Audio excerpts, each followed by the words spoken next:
who you were 5 minutes ago is not who you are 5 minutes from now, right? Mm-hmm. And because of that, that means that everything that you do is a behavior set situation, is an action, and then you become something different every single moment. And so I think it's important for people to realize that optimism is about understanding that although I made mistakes before, 5 minutes ago, I can change right now. I could know better now, and I could make a better choice now.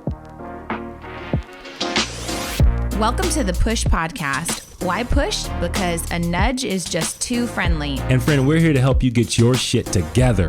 I'm Eddie. And I'm Janelle. And we're the Copelands. We've got 3 daughters, 2 businesses, a mortgage, and lots of responsibilities. So just like you, we're struggling to find that perfect balance of ambitious go-getter hustle while still staying present, loving our kids, and working on our relationship. And doing the laundry, going to the grocery store. Oh, and don't forget being mindful. Yeah, all of the stuff. So if you're juggling all the things, but you're also trying to get to the next level, guess what? You're in the right place. So get ready to be pushed. Hey guys, welcome back to the Push Podcast. I'm Janelle. And I'm Eddie. And this is episode number 39. And we're going to title this, When Your Outlook Just Sucks.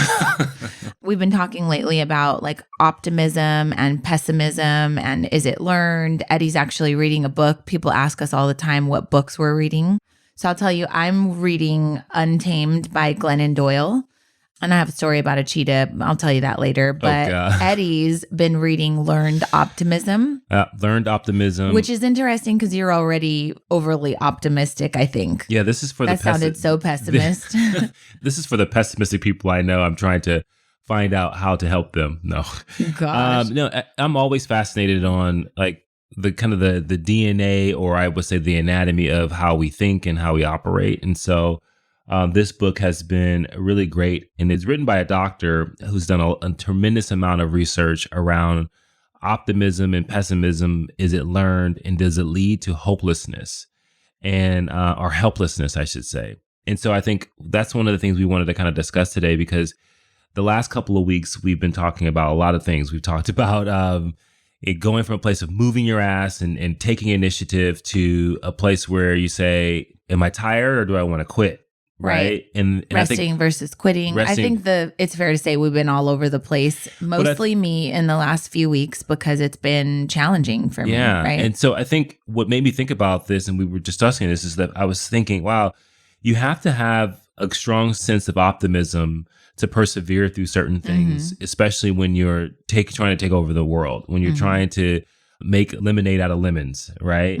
From a standpoint of, hey, we've been faced with this pandemic, we've been sheltered in place, we have had to close businesses and stuff like that. And I think the pessimists in people has been very prevalent, but also you can see the people that are really optimistic. Yeah, I think the people that are being optimistic during this whole thing are like, okay, let's look at the beauty of this. I needed a rest anyways. Yeah. I wanted to go on hikes anyways. We started bike riding. We've done a lot of things that have made us optimistic, right? Those are traits that we possess.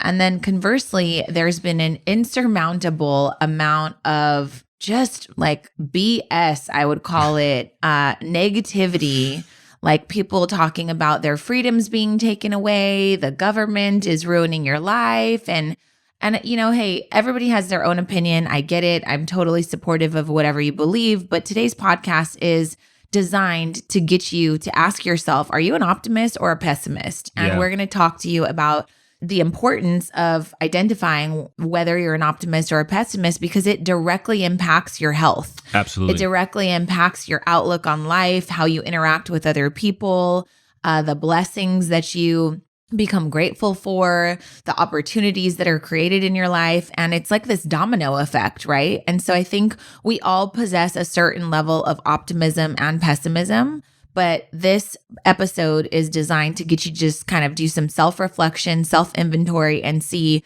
do you need to be pushed a little more to the optimistic side, or are you like living 100% in the pessimistic side? Like, where are you on this scale? That's what we're going to be discussing today. Yeah. And before we do, I do have a what in the world. Okay. Yeah. So over the last 72 hours, I've become a victim of harassment in my own house. I've been made fun of. I've been chastised. You're just such an easy mark. So what in the world is happening to my family? The women in my life. You have 3 daughters. We're innate smart asses. Yeah. That's how our family rolls though. Like when our kids were little, we always talked about like, oh man, you're too soft. You would get so laughed at if you were a kid growing up in the 90s when we grew up because you used to get roasted, right? Your mama jokes, bagging on each other. Lately, you've been real soft. I've been real soft. I'm just telling you. I don't know what it is. We're just these sweet women in your life. And, we're just politely like bringing things to your attention. And you're all soft all of a sudden. No. I'm not soft. I've been taking it. I've been taking my bumps and my bruises. Right. And now you're trying to out us. Yeah. It has been every time I do something, either someone gives me a side eye, someone gives me a smart remark. Well, why don't you give them... Last night, they said something to me. I don't know, sensitive. What did we say? Because apparently you remember. I don't remember, but what did we say that hurt your feelings? It's been so many things, but all I know is that every joke that normally gets a good laugh is now been met with sarcasm and just poor attitudes. And I'm really poor attitudes, you guys. You just are not laughing at yourself like you normally do. I have been laughing at myself. Okay, I'm going to tell you how this started. I'm going to just you brought it up, so now we're going to do this on air for the people. Eddie has been pretty what's the word? Accident prone lately. All right. Okay. So he bends down on our front porch, as he's done a million times, to pick up a package from Amazon and slams his nose into the mailbox. He immediately gets upset. Why the F is this mailbox so big? Why is it here? I'm changing this. And it's funny because it's like it's been there for 15 years, bro. And you just accidentally hit it, and now all of a sudden it's everyone else's problem. So then he spent 3 days showing everybody his nose that has no mark on it and just making it a big deal. So that's you. You've been doing that. Yeah. And then I cut my finger, I stubbed my toe. And so I've been bleeding a lot during this pandemic. And he says the other day he jumps in the pool, you guys, and he's like, damn it, I stubbed my toe. I'm like, on a what? You literally got up from the chair and walked into the pool. How do you stub your toe? That's what I said. And he's bleeding, but not bleeding everywhere. So he's like, I'm bleeding everywhere, blah, blah, blah. Yeah. Yeah. You hit your toe on the side of the pool. I don't even know how you do that. You stood up, you walked into the pool. Let me ask you something. And for the people out there, tell me about a time when you stubbed your toe and it bled and it did not hurt. Just tell me. I want to know one time. It always hurts. My question is, how do you stub your toe jumping into the pool? I don't know. That's a you problem. The pool jumped up and it tripped me. That's what we've been dealing with lately. So I think your what in the world is ridiculous, sir. Another thing I can't demonstrate physically or visually for you guys, but you're just gonna have to walk through this with me. So Eddie bought these workout bands, these resistance bands. And they're the kind that you hook onto the door and close the door, and then you can do tricep pull downs and all of these exercises, right? So he's been just randomly picking up these stupid rubber bands, super annoying, doing these workouts, whatever. We're cooking, he'll just stop cooking, go do his tricep extensions, whatever. So apparently I'm at work, the kids are here, Jasmine and Jordan are in the living room. He goes to do the, what was it? What were you doing? I was doing your back was against the door. I was doing I extended myself and I was doing some chest exercises. Right, so your back was against the door. Yeah. And you were doing a chest exercise. So taking with your back facing the door, taking right. your arms in front of your chest to extend them, right? So that's a chest press. Yeah, chest press. And all of a sudden, because Eddie didn't properly close the door, the rubber bands come flying at him, you guys, and slap the back of his back like a whip. It was so bad. I had 3 distinct marks. 3 rubber bands. Rubber bands, plus the little adapter that is supposed to lock the door. I have my hands up doing quotation marks. And it slammed against me full force. They're rubber bands, honey. Yeah, that means that they snap, right? Somebody shoots a rubber band at you, that hurts. Yeah. Someone takes a rubber band and then, puts it between their thumb and their index finger and they pull it apart and slap it against your skin. That hurts. Yeah. I'm talking about, and I had and they, each one of these He had bands a shirt on. has like pounds like of resistance, right? Mm-hmm. And it was probably about 110 pounds. Okay. It's 110 pounds. He's getting upset with me, guys. 110 pounds of, I don't know how, G-force coming towards my back, slapping against my back and putting me on my knees. Okay, so he falls to his knees and immediately, apparently, Jasmine's response, she turns to him and says, "Do you need ice?" And he's like, "I don't know what the fuck I need right now." But he just got whipped. So then he spends the next 4, 5, 6 days, now 10 days later, talking about, the marks on his back, which there are none. That's not true. There are no marks on your back. Not anymore. There is no evidence of this, and we're still talking about this. I'm sure if you looked really closely, you could probably see. Oh my God. Permanent So damage. my question to you is, like, when a woman gets hurt, like, we just like, okay, I need a Band-Aid. My finger is still bleeding from last night. I haven't talked to you about it. I was at there. All. No, like, I cut off half of my fingernail. You talked to me all last night. All last night? About all it. last night? Or when I asked you to get me the Band-Aids? And you said all last night. And you said when you get in You're bed, speaking in absolutes right now. That's a pessimistic trait. When you get in bed, don't slam against my finger. Yeah, because you're so just like oblivious. You're just like you're so rough with everything. So I was like, when you get in bed, don't slam against my finger. That's not me complaining about it. You have talked about your stupid nose. You've talked about these marks on your back like more times than anyone wants to hear, which is why we're now rolling our eyes at you. So that's your what in the world, which I feel like has backfired in your face. And I'm sorry. I love you. Hello, world. I live with pessimistic people that don't care about you. Oh, my God. But I'm so blessed to have these wonderful women in my life that keep me on my toes. And but they are mean as shit. Okay, now moving on. So are you an optimist or a pessimist? What are you going to say? Why is this important? I think we have to explain to people that a lot of times people will congratulate themselves and say, "Oh, I'm so a pessimist," or "I'm cynical," or "I look at I'm a such realist," a smart ass. right? And I'm so petty. And what I realized is that, and you guys, I hope you guys disagree because I think it's good when people disagree. What I realized is that most pessimists will hide behind the fact and say, "I'm a realist." And so they'll point out the difficulties or the negative things out of it, and they just say, "I'm just being a realist."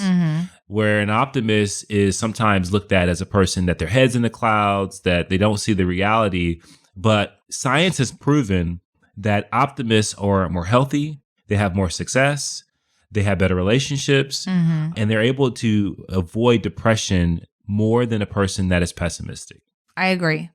So the reason why we want to talk about this is because we're going through some tough times, right? This is not easy. And I don't think we're out of the woods yet when it comes to whether be the economy, the job market, or whatever it is. It's a time now where being optimistic is so important because you have to see the opportunity through the difficulties. So that's what I was going to say. Optimists see the possibilities and pessimists see the problems. And I think that's important. Like, that's your first question. Are you always quick to see the possibilities and the opportunities and like ways for you to kind of create a spin to make things beneficial for you, even when they're unfavorable, right? Or are you the kind of person that's always, and we're going to talk, this is a huge indicator that you're pessimistic. You speak in absolutes. Yeah. Things never go my way. Oh my God, my husband always does that, right? This is always an issue for me. So pessimists always see the problems. And I can tell you, like, there's so many people I can think of that are really close to us that through this whole pandemic have only seen the problems. And then through talking and kind of maybe us talking to them and talking through, then you're able to sway them over to the other side to maybe start moving and getting in action. But today's episode is about, like, what's your natural instinct, your natural reaction? What do you do when no one's listening, when no one's judging you? Because we're going to ask some questions and they should be hard to answer, because like, if I answer this, then that's going to give me a point for the pessimistic side, right? But, you have to just say, like, what's my natural instinct? And I think the best thing to do after that is why? Where did that come from, right? And then how can you be aware of it moving forward so that way maybe next time, if you care about your health, if you care about how people are viewing you as far as being optimistic or pessimistic, then maybe you can start to make different choices. And I do think that The things that we talk about on this podcast are just designed to give you a different perspective. And that's a lot of the feedback that we see in the reviews. People listen and they'll send us text messages, but please leave a review and let us know. We're looking for you to just have a slight perspective shift, because that's really where the growth comes, is where you can hear one thing and say, shit, I never looked at it that way. So let's dive in and let's talk about this today. Yeah. And a lot of times it's just a reframe, right? And so, and I think it was Winston Churchill that said, a pessimist sees the difficulty in every opportunity, and optimist sees the opportunity in every difficulty. And that is, I think, is huge as we start to think about how does this affect your health, right? And so right now, when you think about, hey, whether the job market or, the economy or whatever my finances, my kids aren't learning, the government wants me to wear a mask, whatever. And so there's three things that really make you a pessimist, right? You think that what is going on right now is permanent, meaning that, like Janelle mentioned, we'll say the three things and then we'll talk about them, because I think they're super important. Pervasive, meaning that it's in everything, and it's personal, meaning it's internal, it's your fault. All right. So the first one, it's permanent. It's permanent. So give me an example. So something happens and you say, God, this is always going to be a problem for me. I'm always going to have a problem with, my money. So let's talk about your finances. Yeah. So like your bills are late. You haven't found a way to get really good at being comfortable financially. We've been there, right? At the beginning part of our marriage, we were struggling financially.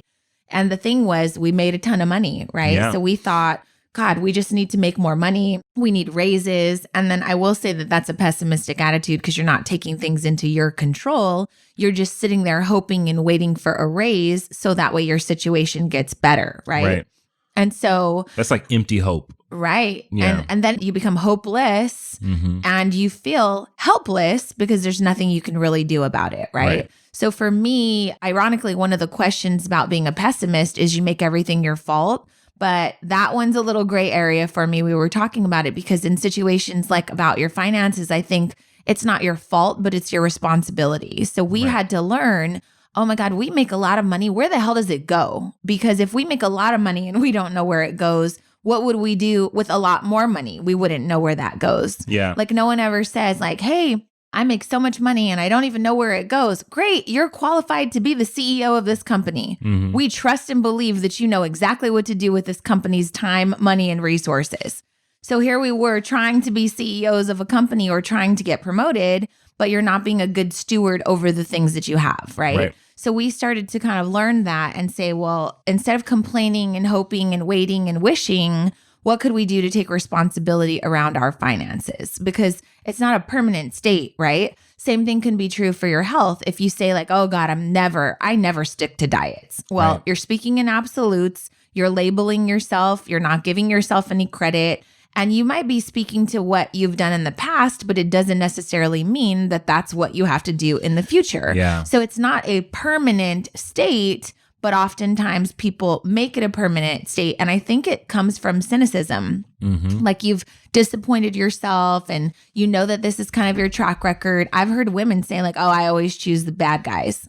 Yeah. Okay. Well, girl, what do you think you're going to do? You continue to pick But think about that statement. I always, so personal, right?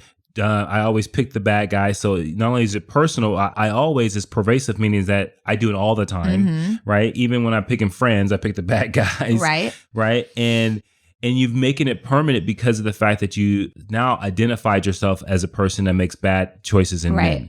And I think that when you think about like that whole part, we were having a discussion about whether or not you're taking responsibility or it's your fault. I think that what's important that differentiates between optimism and pessimism is that when something's done, you made a bad decision or your behavior has caused the fact that now you have, suffered financially or you have suffered in a relationship. I think what happens is you say, my behavior caused this, not necessarily I caused this. Right. Because it's my actions, my choices. Right. And you guys are maybe thinking, okay, well, that sounds like you're splitting hairs, but you're not, because it's the difference between internalizing it and understanding that you're a constantly changing being. Like you're a person that always is going to change. Who you were 5 minutes ago is not who you are 5 minutes from now. Right. And because of that, that means that everything that you do is a behavior set situation, is an action, and then you become something different every single moment. And so I think it's important for people to realize that optimism is about understanding that although I made mistakes before, 5 minutes ago, I can change right now. I could know better now, and I could make a better choice now. And that's how an optimist. So on the flip side of that, optimism is about everything is temporary, right? So something happens, it's only temporary. It's very specific to this event. It's not going to be something that is in everything that you do.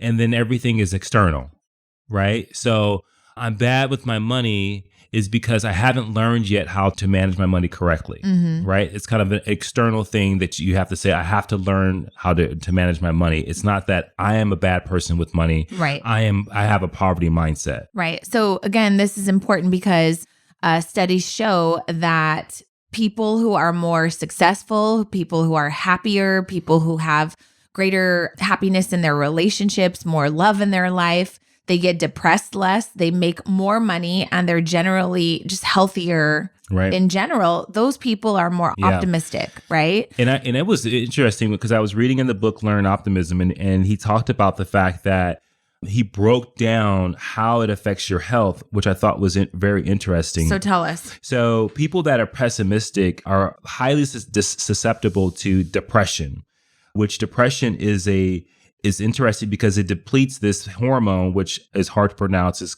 catecholamine, whatever it's called. Okay. And then it's a depletion of endorphin secretion. And that endorphin secretion affects your immune system. So now you have a depletion of immune system, which eventually affects your disease chain. So let me get this all straight. those things are testable through a blood test. I'm sad because something unfortunate happened. Yeah. And then I tell myself, like, I don't know, I'm feeling depressed. So then I'm making this chemical change happen within my body. It's depleting me of endorphins, which is the happiness chemical inside of you. And then it weakens my immune system, which makes me more susceptible to disease. Yep. So this is science. This isn't like, hey, you should be a positive person, right? Right. And I just want to be truthful with you that I think it's fair to say Eddie is way more optimistic than I am, and also anybody that we know. You're like so optimistic that sometimes it is difficult because it's like, okay, is your head in the clouds? Are you not taking responsibility for this? And that was a problem early on in our marriage was that, and we talked about like, why? Well, I was raised by a mom who was a problem pointer outer. She'd come home from work. This is improperly cleaned. This is in the wrong place. And I didn't have time to think about how it made me feel or whatever. Like, is she being pessimistic? Yeah, she might have been in a bad mood, but she wanted order in our house. So out of survival, I would just react and just do it. And we take responsibility. We own it. We move on. And then now I know next time I'm not going to leave that there anymore because she'll yell at me next time. Right. So with you, I think your mom is she's always been super happy-go-lucky. She's super positive. She's really loud. Oh, girl, like just loud. Yeah. She's like the life of the party. I can't imagine her being a problem pointer outer to you all day, every day of your life. And so I think you have inherited an immense amount of her optimism and just cheer and joy to the point where now you bring us both together. And, you know, there's things like whether it's outside, like, hey, do you see that the hose has not been rolled up? Like you're just walking over it. Can we roll up the hose? Like that kind of thing. It's like, and then it would frustrate me, especially in the beginning stages of our marriage when I didn't know how to properly communicate things. So I would say things like, you always just walk past things like this, right? And yes, it was true, but I was speaking in absolutes and that was a trigger for you. You didn't want to be labeled as the guy who always did something. So then he'd say stupid shit like, do I always do it? Or did I just do it the last 5 times? Motherfucker, just pick it up, right? At one point I said, you know, absolutes lead to the dark side. That's in Star Wars. That's dumb. So that you can see how in a marriage that would drive you nuts, right? So if you say like, my husband never does the dishes, Eddie would be like, well, it's not true because on March 31st, 2017, I actually did the dishes, right? So don't say never. And I do think that women have a tendency when we're trying to make a point, we will speak in absolutes. So I've kind of learned to do that. But there are things that you still don't pay attention to that drive me nuts, that you want me to not speak in absolutes about, right? But then that makes me feel like I'm being pessimistic. I'm being the bitchy one. I'm always the one that's kind of pointing things out. And, you just kind of have to find a good balance. Yeah. And I think for me, it triggers me because I don't like the bad to be permanent. And so I don't sit on a mistake or a problem for very long. I get to a place of moving past it like instantly. Right. And for me, though, I feel like if we don't talk about it and like work it out, you're going to do it again. And I think that that's where sometimes I could be overly optimistic because I'm like, okay, that happened. Let's move on. Where sometimes you need to kind of look at it, analyze it, and say, okay, what is the learning? Which is a very optimistic thing to do. Right. But I don't like to necessarily sit in things at all. Like I don't sit and dwell on anything, really. Yeah. And that's not something I'm not saying I'm perfect or anything like that. But what I'm saying is for whatever it is, whether my childhood, I just never sat on things for very long. I like to think about what needs to happen versus what has already happened. And I think that to me is important, especially for business, because it's very easy to be the reporter of the problem where here are the indicators that this is not working. And then you'll find that people that are really good at that don't have answers.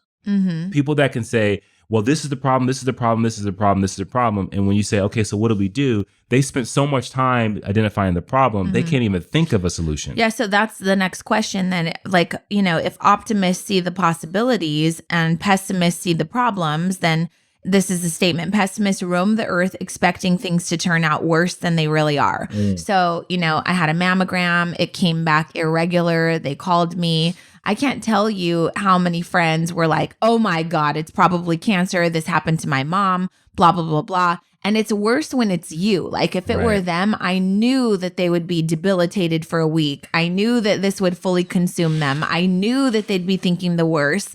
And for me, like, there's nothing I can do about it. Right. So if I sit here and anticipate and expect and the worst and create all these narratives about, oh my God, I'm going to die. Oh my God, this is stage 4 breast cancer, blah, blah, blah. It's not really going to serve me in any way, because what if there was a mix up? What if it's just a little lump? What if, so in my case, it was like calcium buildup, right? I don't even know what that is, but I had to go do a follow-up, and then I had to go do an ultrasound. And I'm not going to say that there's no worry, but I'm going to say that I don't ever live in the worry because I know that it doesn't serve me. So that's kind of what I want you guys to take out of this is like, where does your thought process go? Does it go to the worst? Great. Why? Does it serve you? What does it give you?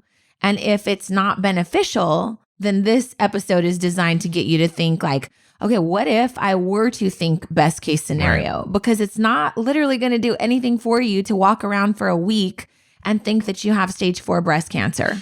No, there's nothing good that's going to come from that. If anything, like you said, it's going to weaken your endorphins, make you less happy, weaken your immune system, and then open up the floodgates for something else. Right. Right? Absolutely. I'm not having that. No. And I think what's interesting is like, we talk about this all the time, but before we took our trip to Thailand, I could probably say that I had not been sick for over 10 years. Like I didn't have the flu. I didn't have any, like you get a little bit of a congestion here and there or whatever the case may be.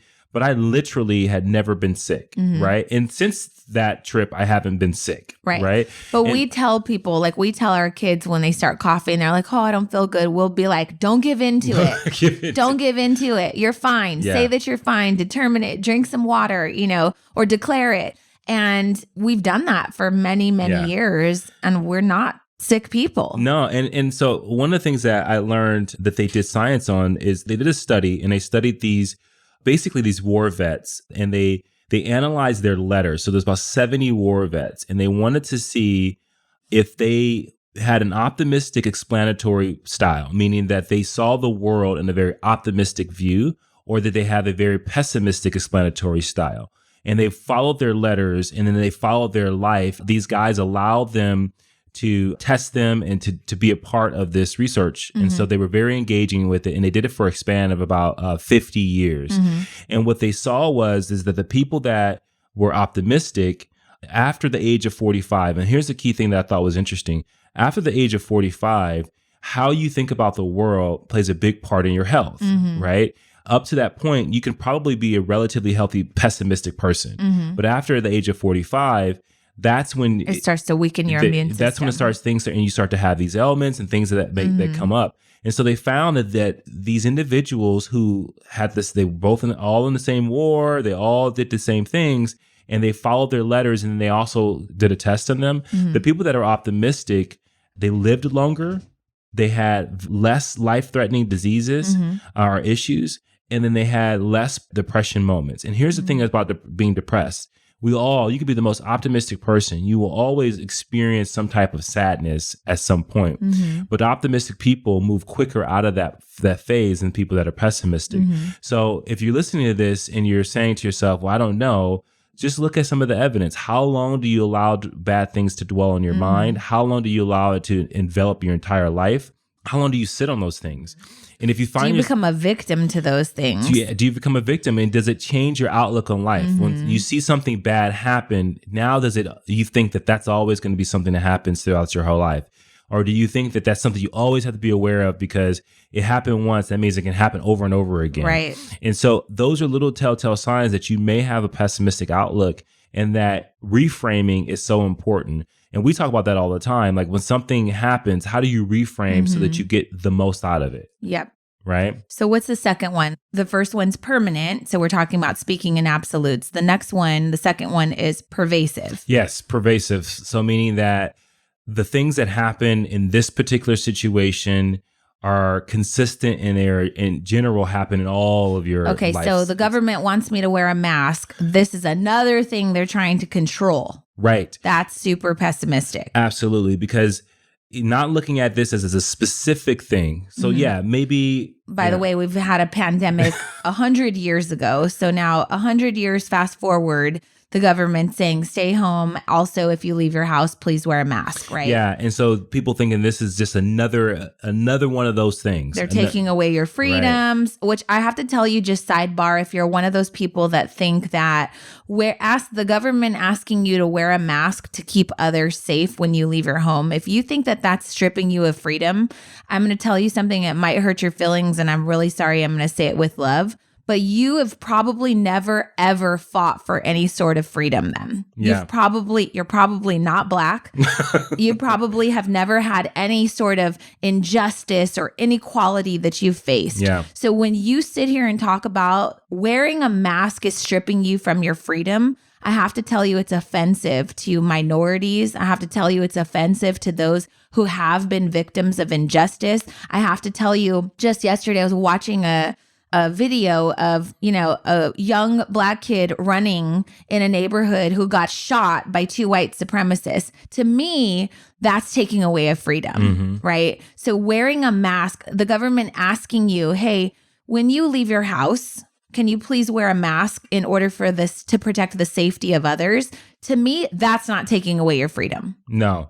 But that's a pervasive, pessimistic outlook on one request that the government's asking you to do. Yeah. And so I think when you think about that, an optimistic person would look at that and say, okay, yeah, that's inconvenient. It's hard to breathe. Yeah. No one wants to wear a mask. No one wants you to run a marathon wearing a mask. And I think the big thing is that, not to get too sidebar, like that has been politicized from a standpoint of we've made it political now, right, where wearing a mask and not wearing a mask.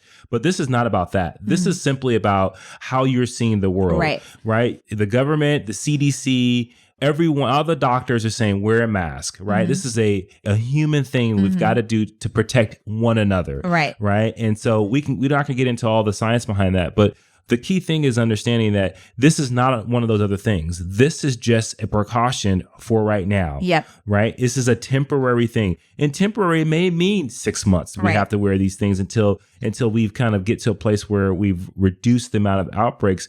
But you've got to look at this as an optimistic standpoint and say, okay, this is temporary. A short thing for a short time that I'm asked to do. No one's trying to rob me of my liberties, right? This is just about the fact that common courtesy and empathy for the people that have already passed away from this, to say, if we can avoid anyone else dying from this, let's just one go ahead person and wear a matters. mask. Yep. in this situation from wearing a cloth mask. To me, that's important. Yeah. But I think that's where it's important. If you're listening to this and you're slightly offended, you got to ask yourself, am I looking at this in a pessimistic viewpoint? Yeah. And you're probably sharing it with everyone. You're probably talking about the same things over and over. You're probably infecting your friends and family with this negative, permanent and pervasive pessimistic thinking that maybe you weren't aware of before this. But Absolutely. The next thing, number 3, is personal. They're taking away my rights. Right. It's right. all of it, yeah. right? Like it's like not only for that example, but like we talked about and just a little earlier, it's about, okay, this thing has happened and it is an indication that I am not good enough. It's an indication that I don't have what it takes. It's an indication that whatever happens. So I'll never find love. I pick the wrong guys all the time. I'll never find love. Yeah, that hits all 3. It's permanent. Yep. It's speaking in absolutes. It's pervasive. And it's super personal. I never get what I want because I'm so shy. Right. I'm not good at my business because I'm such an introvert. Right. Right. You're like declaring all these things that you know are not good traits to have if you're a business owner or if you're looking for love, right? Yeah. And I think a lot of times, and we're giving you examples because these things are very discrete thoughts and ideas that you have about yourself, about the world, that you may miss it. But if you're pessimistic, what you'll find is that you may confuse what is a learned skill, thinking it's God-given, and you just weren't blessed with it. Oh, you're really good at doing that. You're really good at selling stuff because she's just a great communicator. I'm just not a good communicator. Yeah. Right. And you again, leave it feeling like you're the victim here instead of learning how to perform better under situation. Right. Instead of reframing and saying, situation. God, you're really good at communicating. I'm really going to work on that myself because I think if I put on this type of work and I improve on my ability to sell and communicate, I can do much better in my business and my career. Yeah. So that was one of the differences between optimists and pessimists, is that optimists are always willing to learn. Yeah.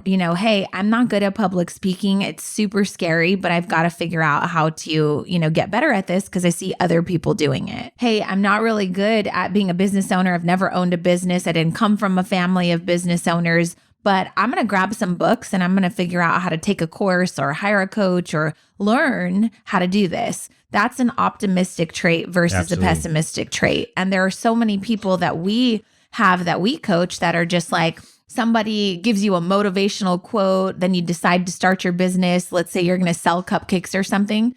And then first week into it, you're already like on the floor. Oh my God, I went through all this. I hired somebody to build a website. I put a logo together. I did a farmer's market and nobody bought my stuff. Oh my God, right? Instead of someone who's optimistic would say, well, I can't expect to reap the fruits of something I just planted last week, right? Yeah. And so that's really important for you to like recognize and understand that if you're an optimist, generally speaking, you see that there's a long-term game. You see that people are not better than you. They just might have better skills than you. And you know that all of that stuff is available to you. Yeah. And the last thing I'll say, optimists or pessimists are victims to things. Absolutely. My parents never taught me how to be good at money. I don't have any resources. Nobody can really help me. Nobody knows how to build a website. I don't know someone who could build a logo. Like, right. I don't know how to get information about participating at a farmer's market, right? Yeah. And so if you find yourself saying things like, well, I don't know how to do that. No one taught me that. No one showed me.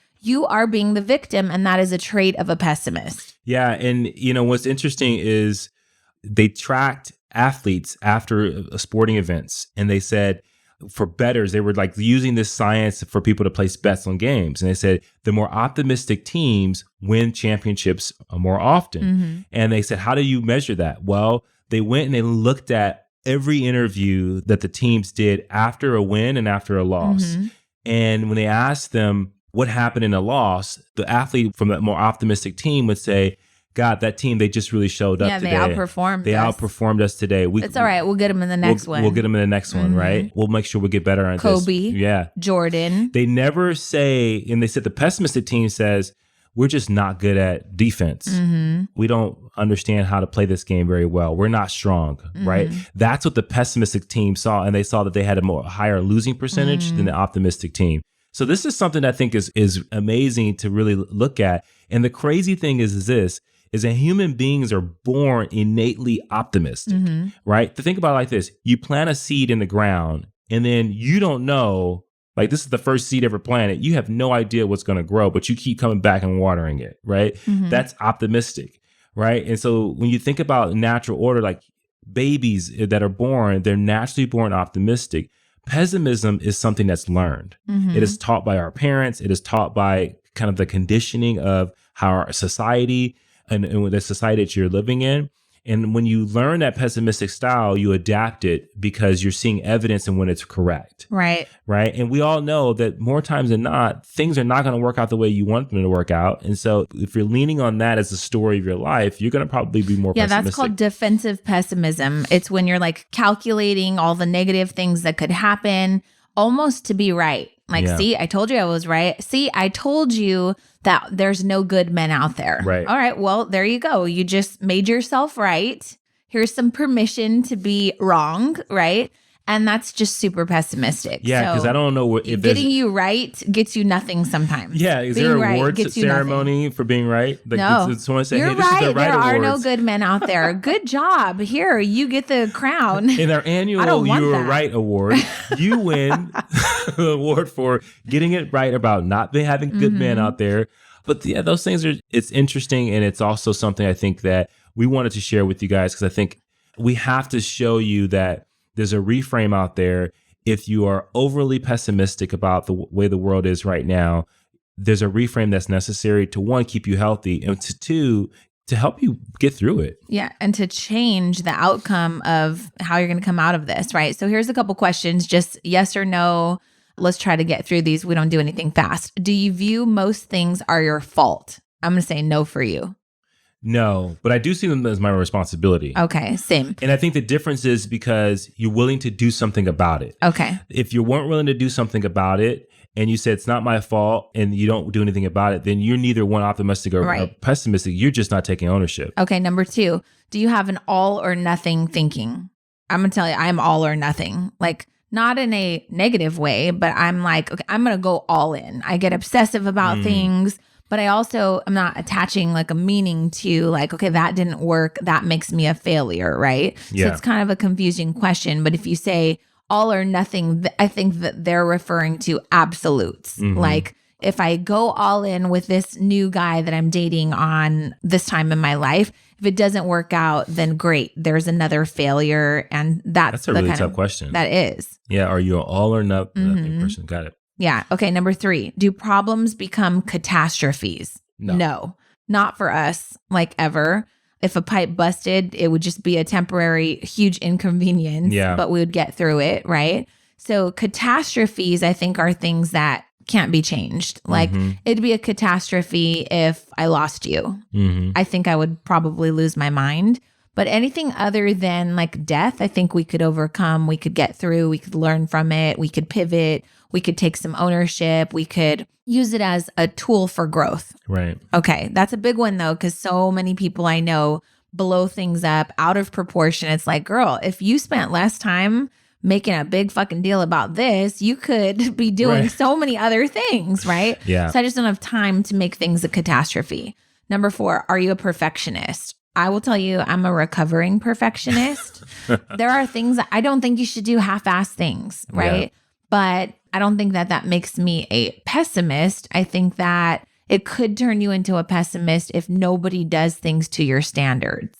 Yeah, I'm not a perfectionist. You're not at all. I don't think I really know how to do certain things to make it perfect. And I don't think that's pessimistic. I think that we've struggled with that because I think it's half-assed. Eddie has this saying. I have this saying, in my brain, better than perfect is ever done. What is what? You don't even know. To me, it's like, I just do it if it's half-assed. It's better done than not done at all. And I think it's so ridiculous. No, the way it's said is done is better than perfect when perfect's not done. Yeah, that makes sense.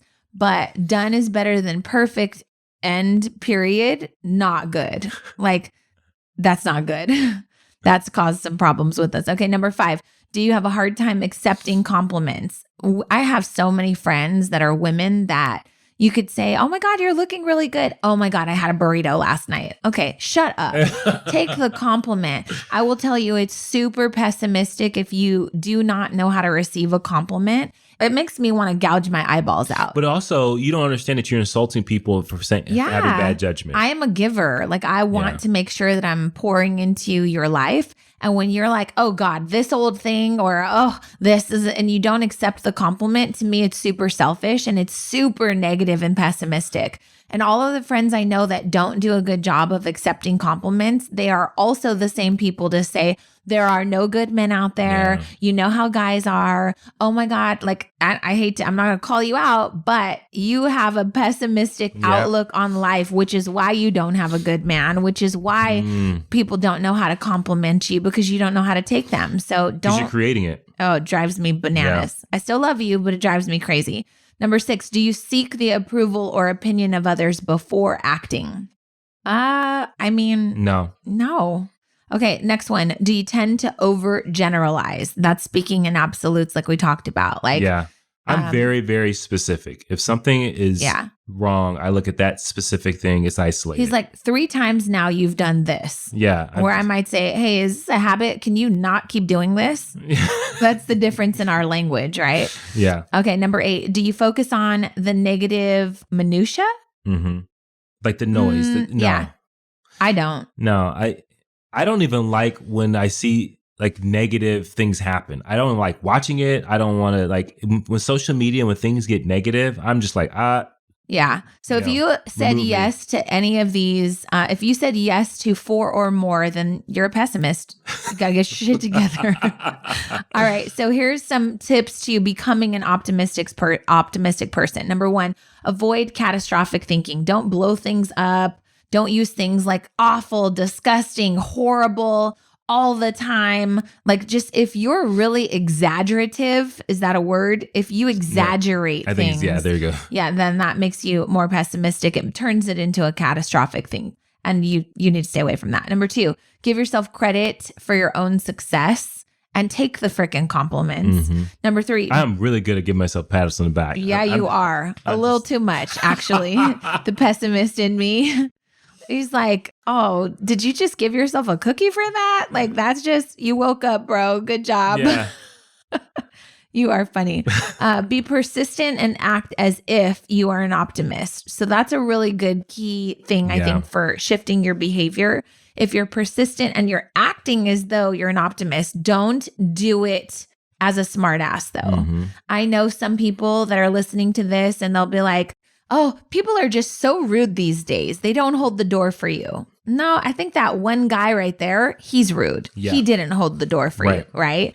And so I'll make a comment like that. And then this has happened actually. And then the person next time will be like, oh, people are so rude. Well, most people are so rude. Like, that doesn't make it better. Yeah. It's still your initial thought, right? Right. So changing and working on the repetition of choosing a different thought and asking yourself questions, I think, is how you get there. Yeah. So if the first thought is people are so rude, you have to ask yourself, am I speaking in absolutes? Is it true that all people are rude? No, this person's rude. Maybe the person yesterday was rude too. Yeah. But all people are not rude. I got to tell you, it drives me crazy when people say, oh, we live in such a dangerous world. Oh, the world is so corrupt. Oh, and I go, no, it's not. Because most times you get up every single day, you get back in your bed that same night, and you're safe. And you're safe. Yep. You walk. If the world was dangerous, every time you walk down the street, you would be thinking, oh my God, am I going to lose my life today?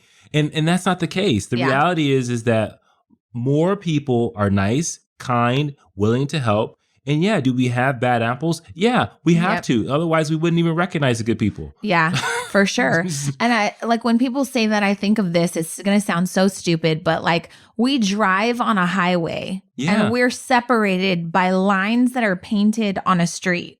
If the world was really that bad and people were terrible and malicious, they would just ride in your lane head on, and they would just be murdering and destroying people. But like think about that. On we have millions of cars in California, millions of drivers that stay on the right side of the street, that do what they're supposed to, that for the most part, abide by the laws for the safety of others. So if the world was really a terrible, unsafe, tragic, place, just think about the freedom that you have to make the choice to cross over that line when you're driving on the highway, and you could just be mass murdering people all the time. Absolutely. So that's just something small and silly to think about. But I hope this episode was insightful for you. I hope that you're going to take some. Yeah, I do hope it triggered you. I hope we use examples of things that you've said that affected you so that you think about them and say, because if you think there's no good men, it's likely you're not going to find a good man. Right. So if you don't change that pessimistic thinking to more learned optimistic thinking, then you're probably going to be lonely going forward. And I don't wish that upon you. But I just hope that you choose a different reframe so that way you can attract more optimism, more opportunities, more love, more happiness, so that your endorphins stay active and alive and activated. Absolutely. So your immune system is healthy. So this is about health. This is about making you better. And we hope that you continue to push through. Have a good one. Thank you for listening to the Push Podcast. Hey, we want to hear from you. So if you have a question or there's a particular topic that you want us to tackle and you want us to help you push through, you got to do something for us. You got to go to Apple Podcasts and you got to leave a rating and a review. And in that review, go ahead and leave that question with your Instagram handle so that we can shout you out when we actually answer the question. And we'll talk about that on the podcast and make sure that, hey, this particular podcast is made for you. So leave a rating, leave a review, leave your handle, and until next time, push through.